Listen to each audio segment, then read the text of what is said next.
Hey guys, Krista here from Davey and Krista, and in this video I'm going to teach you how to create beautiful stock kind of assets for your clients' brands. Although I also think you could use a lot of these tips to create stock images for your own brand or for different client projects or for templates and so on. So I've teased this video out a little bit, the fact that it's coming, sickness in our house, like flu season, kind of delayed it a little bit, but here it is. So in this video, we're going to use MidJourney to create beautiful images. Our team tested a bunch of different platforms. I've tried DALL-E through ChatGPT. We tested a few other image creation platforms, and we've kind of figured out how to use MidJourney to create images that we actually like and that our clients like. So let me show you where I started with the MidJourney journey. So I made these images probably a year ago, and they're okay. I don't think that they look realistic, and I don't think I'd ever actually use them in any designs, but we've kind of figured out how to create personalizations in MidJourney, as well as how to create better prompts. So I'm going to break down for you what we did to go from these to images that are more like this. And I think they're just a lot prettier and a lot more practical for our clients. So MidJourney is a paid subscription. I think that I'm currently paying for the mid tier, which gives me unlimited runs for image creation. And if you're gonna go this route, you probably wanna upgrade to that version of the plan, just because it can take a few different prompts and tweaking of prompts in order to get images that you actually like. So once you sign up for MidJourney, I would come into personalize. And there are a few things that you can do to help personalize things and train MidJourney on the kinds of images that you like. The first thing that we can do is come in and create a standard profile. And in here, it's going to give us a bunch of images, and we're going to just choose what we like more. So it's going to take a second to load.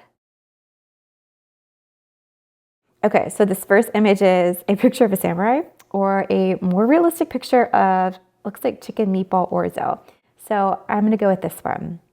And between these two, I would choose this camera over this like kind of funny, this looks really AI to me, that guy. I don't really like either of those, so I'm going to skip it. Don't really like those. That is a creepy spider. I don't think I'd ever use those. Pokemon, nope. This one's kind of cool. I don't think that I would actually probably use that one for a client.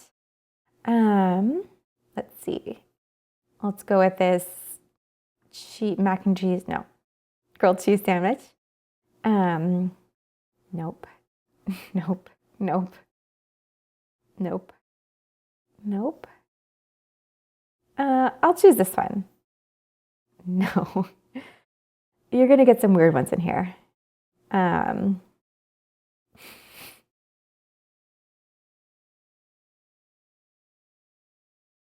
choose her. I don't think I'm going to choose either one of those. Same with those. This is weird. I'll choose her. And you can continue to do this. Like, our team has gone through this several times to choose which images we like more to help refine things. Yeah, so I'm not going to do all of them, but you probably get the point that this is a way that you can start training MidJourney to recognize what you want to be delivered. So another thing that you can do is come into personalize and go down a bit, and you can start to load in stock images that you like and illustrations that you like. So we've started to do several of these. So I have one, and I just went through different stock companies that we have subscriptions for. So a lot of these came from Elevate, or there are ones that I've used in client projects from Pitfalls. And I could probably round this out quite a bit more and add in a lot of images. This was kind of just like me playing to get started. So we have that stock section. We have one with artwork that I like. So a lot of these are like open source, older artwork. And again, I could really add more to this to enhance it and help train it to be even more detailed about my taste. I also have one, I'll do one more. We have a logo one that I have not really experimented with yet. And then I have an illustrations one, which is, and then I also have started to do like an illustrations one. I haven't had quite as much luck with this one, but again, I think I just need more sample images in here in order to train it. And I think if I was gonna do some of these again, I probably would take the images, which I found on Pinterest, and pull them into Photoshop and remove the text, just because sometimes MidJourney will try to return images with that text on there, but it never quite looks right. I think you're gonna get better results if you don't have any text on there, especially if you're doing something with illustrations. But when it comes to client projects or coming up with different images that go with a particular look and feel, we can actually pull in mood board images and then use it to create a profile for a client. So I am going to come in here and click on create a mood board, and we'll give this like client example. And then I downloaded some images that we had used for one of our clients in a mood board. And I'm going to select them and just kind of look and see what I have in here. So I want to make sure that they're all probably JPEGs or PNGs. I can try pulling in this web one, but I don't know if that's going to work. And then this is an XMP, so I'm going to remove that one. So let's take these and drag them in. Yeah, so the AVIF is not going to work, but the WebP version did. So here's some images. And then this particular brand that we've been working on for a client is inspired by France, in the love of France. So I'm also going to go and find a few other sample images. Like specifically, I went to Pinterest and I searched for French textures. And I think that some of the elements in here could really be pretty to give to our client, so that she can use them on social media, on her website, and so forth. That's kind of pretty. This is pretty. This is pretty. That's pretty. And this is probably way more than I actually need. But I don't think it hurts to have a lot of reference images. Let's see. Okay, I'm going to start with this. So I'm going to drag these to my desktop. And another great thing about Pinterest, if you're on Pinterest, is that you can always scroll down from a pin if you find something that you like that resonates with you. And it'll often give you like similar ones. I'm going to accept the cookies. This is pretty. That might be a small file, so we'll see how that actually comes out. Okay, so I got stuff from that one. This is one of my design mood boards. Lots of stuff in here. Let's see.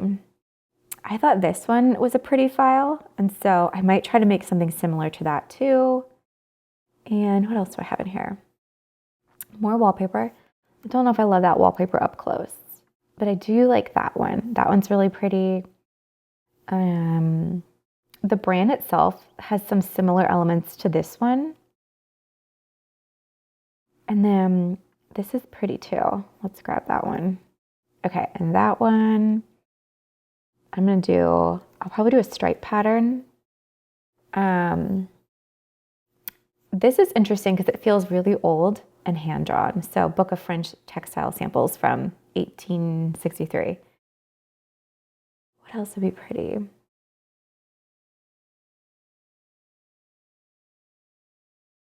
This one's also really interesting. I think I like that one more than the other one. And then this is cool too. So let's pull that over. Okay. I got that tulip ticking. Okay, what else do I need? Oh yeah, this one. I liked this one. And I can't remember if I got that one. I'm gonna grab it again. And this was my search for French textures. So what else in here stands out? Okay, that's probably enough to start. So I'm gonna come back to my mood board and I'm gonna pull in a few more of these examples from my desktop. So pull those in, skipping one image already in the mood board. Cool. And let's see. It didn't work. So we'll go to desktop and we'll load it all again. So I'm going to select those and click on open. And it says that 3 of them were already in here. And I'll give it a second. Okay, they all worked. They're all down there. So then the next thing that we want to do is try to figure out some of our prompts. So I found it helpful to go to MidJourney's Explore area and kind of look at some of the prompts in here. And you can also search for different elements. So let's see. If we want to do a pattern, I'm going to look for a pattern prompt. every so often I just go through this and I select the ones that I like I'll heart them, and then they go into my favorites over here. And I've found that helpful for figuring out better prompts for my patterns. So I can click on this one, for example, and come in, and I can actually use this prompt for myself. So I could put this prompt in here, and then I can come up here to my little settings, and then I can switch this to my client example prompt. And you can actually have multiple profiles in here for personalization. So I'm going to select them to be, let's do portrait size. This will kind of change the aspect ratio. So maybe we'll do 5:6. That'll be like Instagram feed size. I'm going to leave it as standard. I'm going to use the latest version of MidJourney. So that'll be 6.1 at the time of my recording. I'm going to do 100 for stylization, 0 for weirdness, and 0 for variety. So let's do this. And then let's just start with this prompt and see what it gives us. So delicate, seamless, repeating patterns in muted colors. And I'm going to hit run. And it'll take a few minutes to generate, and we'll see what it gives us. Okay, so it took a few minutes to create these, but it gave me some different patterns. And so one thing that I can do from here is I can also click on one of these. Like, I think that this is kind of pretty. I'm actually going to download this one as is, but then I'm going to do another version of it. I'm going to vary it strongly. So let's do this one, and we'll give it a minute and we'll see what it comes up with. While that's loading, I'm going to pull in some other elements and try running it again. So let's see. Let's do this, design a vintage floral pattern. Actually, let's do this one. I want to use this prompt. So, okay, so these are actually done now. It gave me a few more different floral elements in here, and all of these are pretty. I think I'm going to download this one, and I'm going to download this one. And some of these, and what I did for a different client was I downloaded them and I pulled them into Photoshop and put a color overlay on top of them to make them have a specific color. So that copy did not work. So let's X that. Okay, so let's do design a vintage floral pattern with muted colors and entrance details using this wallpaper as inspiration. And then I can take this specific image. Let's do,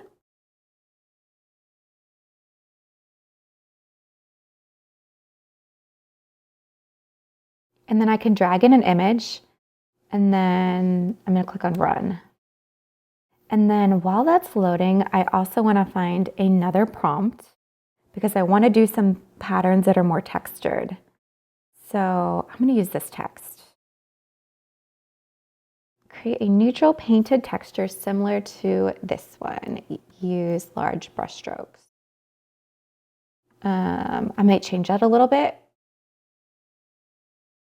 Similar to this one. It should be.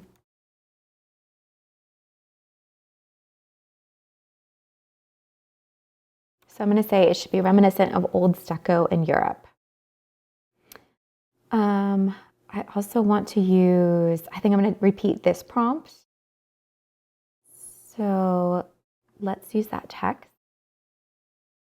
And I can pull in one of these as a base. Vintage in muted olive green.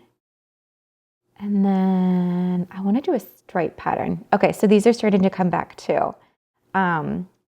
These are like nice, just basic neutral patterns or textures that I think could be used in a lot of situations. And they're neutral enough too that you could do a color overlay on them to change the color out. Okay, so I think this one's pretty. Let's download that one and let's do a strong variation. And I'm gonna come in here and see what else I have. I don't know, have I done one like that?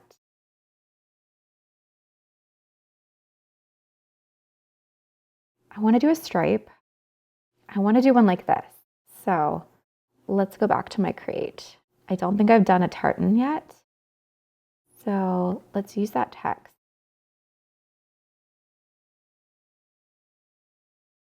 Or maybe I've done a tartan, but I don't know if it, no, I switched it to flowers. Okay, so that's kind of fun. I like this one. I don't love the way a few of these came out. The way that these are like, they're a little like too orderly. And I think that if it is really going to feel more like vintagey wallpaper, it would feel a little more scattered and random. So this is pretty. I like that one. I'm going to vary it again and just see what that gives me. And then this could be nice too if I colored it in Photoshop. And I can show you guys how to do that if you've never done that before. I'm going to grab that one too. I think this is going to be pretty too. Okay, so, oh, and this one.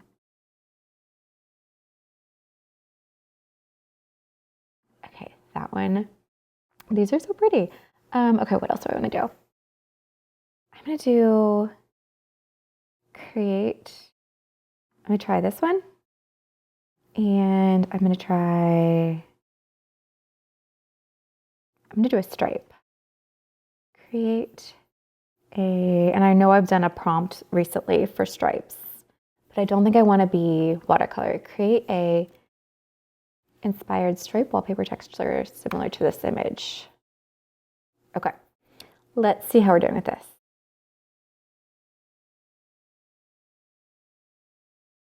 These are okay. I don't love them. Maybe I'll start with this one and I'll vary it to be like a strong variation.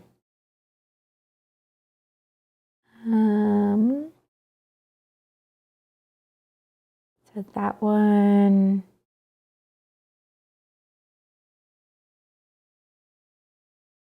There's that one.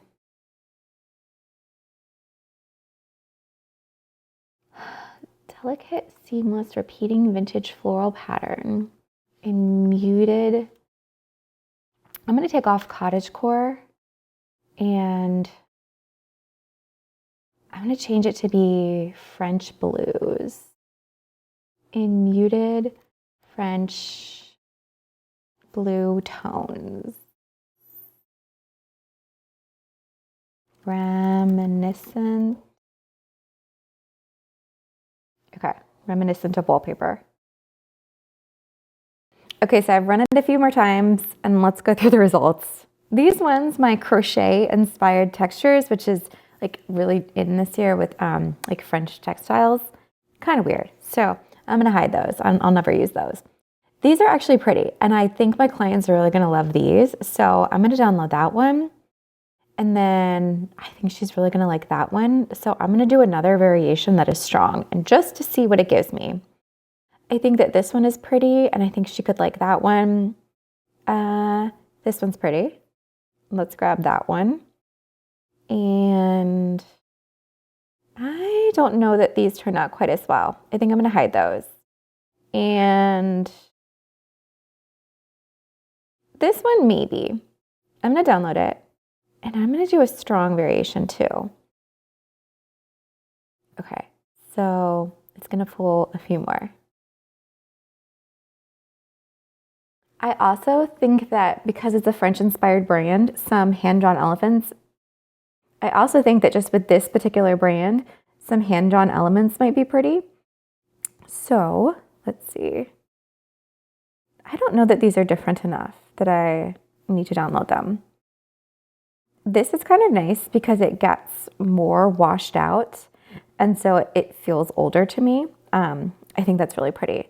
So let's switch this prompt to, instead of being from my client, I'm gonna do hand-drawn.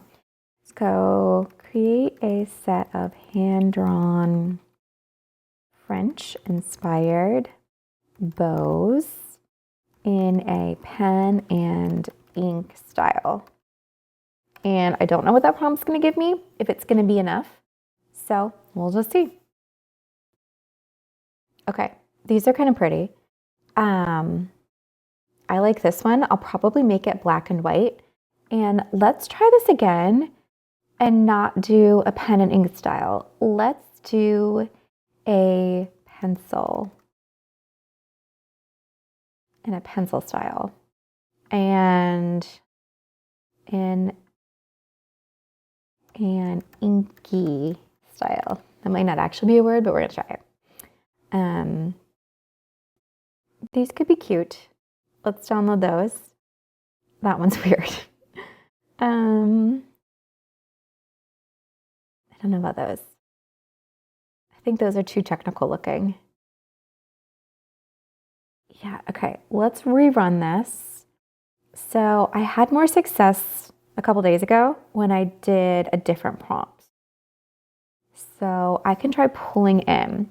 Create a set of hand-drawn elements for a, we'll just say French-inspired designer in a style similar to this.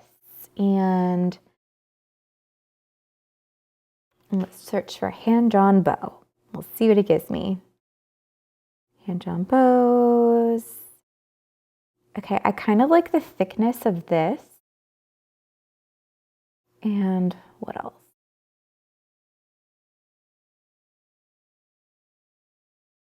These are pretty. Actually, I like these. So I'm going to pull this into Photoshop though to crop it so that I don't get that text in there because ChatGPT will try to generate the text. And I think some flowers like this could be fun for this client too. Okay, so coming in here to create. Hand-drawn, we'll do bow. And then hand-drawn, we'll try hand-drawn florals too and see what that gives me.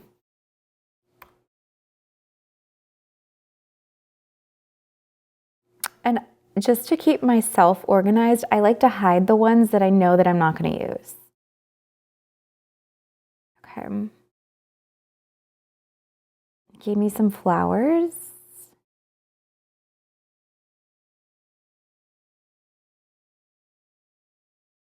Some of these feel like really rustic. These are kind of pretty.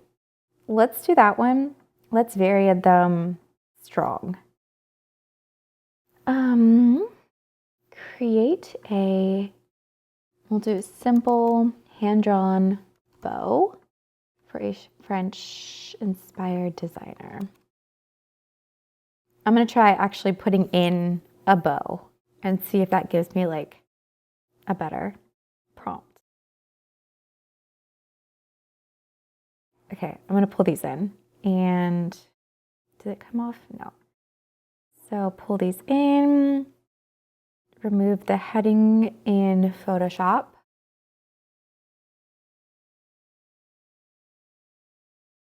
And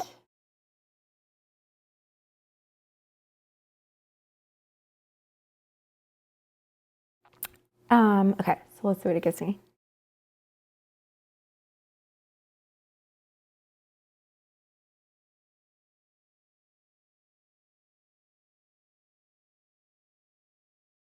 So these were the other ones that I varied even more. I like this one. I like that one. So I like a few of the designs in here. I could see them working for this client. Let's see. The lavender would be really pretty for her. Okay, pull those in. And create a, let's do vary. What if we didn't do an image prompt for hand-drawn bow? Just that. See what it gives me. All right, one more try. Okay, one more try, just because I really like the inkiness of these illustrations, and I wonder if I could use this as a base. So let's go to use text, create a simple line drawing a tie bow in an ink style similar to this. And let's pull in these flowers. Let's see what it gives me. Okay, it gave me a few more. I think I like this bow. I'm gonna stop here with generating, but you can kind of see how I'm using it. And then another thing that you can do once you've downloaded your images is that you could change them in Photoshop or Illustrator. So I'll show you. And unfortunately, these are things you probably have to do in one of those platforms and not in a platform like Canva. So let's say that I want to use this wallpaper, but I don't love this red, or like this one, but I want to use it in my client's brand colors. So I'm going to open up this one in Photoshop. And then the next thing I can do is I can grab one of her brand colors. So I have her brand colors. So this is the mood board that we created for her. It has her brand colors in here. And I think this particular shade of blue would be really pretty with this pattern. So I'm going to start by making it black and white.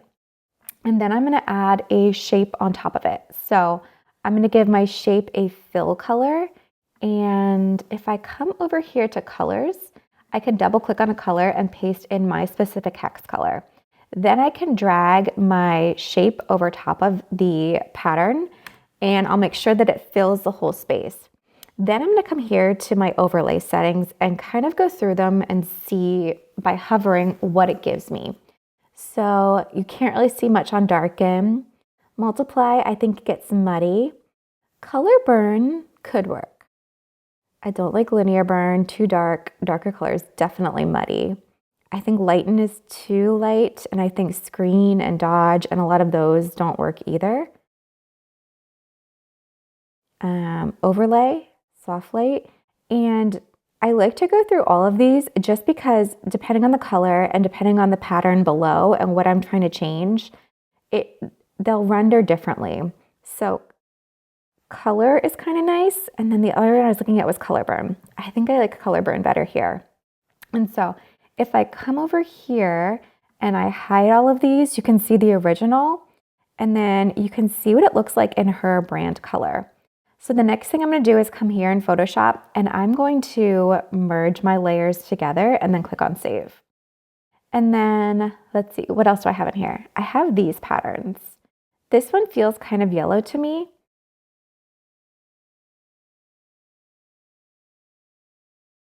I'm going to pull in a couple other patterns just to show you how we do this with different patterns. So let's pull in this tartan because this one I definitely think I don't like the orange in here. So I'm going to add an adjustment layer to make it black and white. And I'm going to take this color and let's try color burn or color. I think color burn works really well here. I'm going to hit enter to commit that change. But I also think that like a green could work well here too. So let's grab this like spring green and go back. And I can just click on this layer to change the color. So I'm going to commit that and save. And then let's try this one too. This will be my last one. This one could be pretty in a pink color. So I think we have a dusty rose in her palette. I'm going to try this actually lighter pink. So light pink and grab this. And I can also show you what it does if you don't do the black and white version. So if we don't do a black and white, when we do the color burn, it just doesn't get everything. I think it really works best if you desaturate the document first by adding that black and white adjustment and then coming to the color and applying it that way. So this is a lighter color, so it might be a little bit harder to get it. Could do color, saturation, divide, difference, pin light, vivid light, overlay, lighter color, dodge, screen, lighten. Don't like multiply. I'm gonna go with color in this instance and hit save. Okay, so we've got a couple patterns. You can kind of see how they are coming from her brand board here. Last thing I'm gonna show you. is that we can take some of these illustrations that it created and turn them into vectors. So I'm going to pull this guy into Illustrator, and I'm going to zoom out, and I'm going to click on this, and I'm going to try running an image trace. Nope. So let's try finessing our settings on here. Let's try a high fidelity photo. It's going to take longer to run it, but sometimes it'll turn out a little bit better that way. I still think that wasn't great. Two things we can try if it's not rendering it correctly like that, or just like not doing a great job. We can try coming back to MidJourney and downloading the higher resolution image. So I think I was working with this one. And so instead of just doing this download button, I'm going to, okay, so I accidentally clicked the button a couple of times and it's giving us even more variations. Some of these are just so cute and so pretty. But this is the one I'm waiting for. This is gonna be a higher resolution image for this. So it'll take a second to load.